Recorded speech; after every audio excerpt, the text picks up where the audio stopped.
Hai Sobat Click and Smart. Kali ini kita diskusi yuk. Apa sih yang menjadi tujuan karyawan dan perusahaan dalam dunia pekerjaan?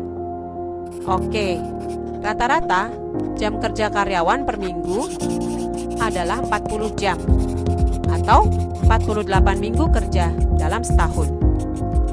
Itu waktu yang tidak sedikit loh.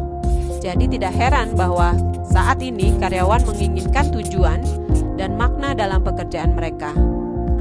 Seringkali nih, perusahaan terlalu fokus terhadap apa dan bagaimana cara karyawan melakukan pekerjaan mereka. Yang hilang itu adalah kenapa mereka melakukan itu. Jika perusahaan tidak tahu dengan apa yang menjadi tujuan karyawan, cara mudah untuk mengetahuinya sebetulnya tinggal tanya saja sama mereka. Mengapa sih karyawan bekerja?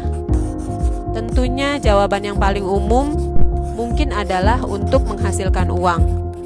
Uang harusnya bukan merupakan tujuan akhir dari seseorang bekerja. Karena itu merupakan hasil bahwa yang kita lakukan itu bernilai. Semakin tinggi nilainya, tentu akan berbanding lurus dengan benefit yang diharapkan. Untuk sebagian orang, tujuan bagi mereka bekerja adalah mencari pengalaman.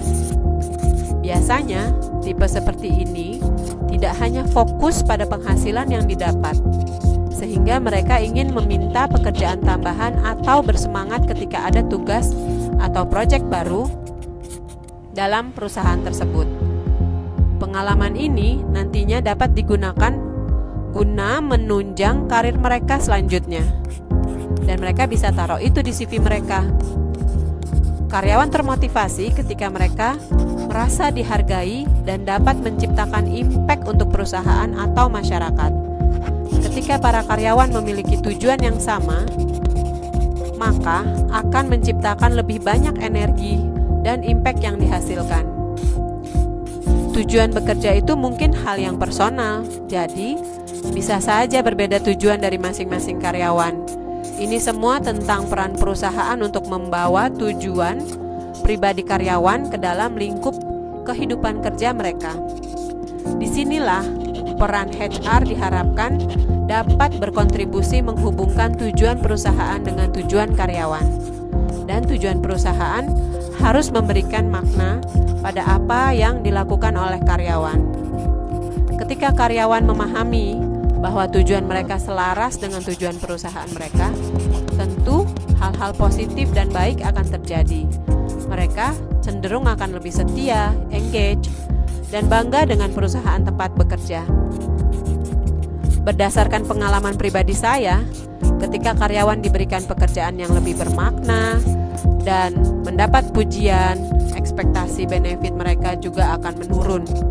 Yang menarik adalah karyawan yang memiliki tujuan sama dengan milik perusahaan cenderung akan menolak pekerjaan dengan bayaran lebih tinggi di tempat lain karena mereka merasa nyaman, atau mungkin sebaliknya karena mereka sudah malas untuk mencari lagi pekerjaan di tempat lainnya. Misalkan faktor umur atau tempat tinggal jauh. Jadi yang mempunyai perusahaan jangan jumawa dulu bahwa orang tersebut sudah lama bekerja di tempatnya itu adalah loyal. Belum tentu. Coba cari tahu. Mungkin tujuannya berbeda, tapi mereka memilih untuk pasrah. Oke? Nanti kita bahas yang lainnya tentang di dunia pekerjaan tentunya. Bye.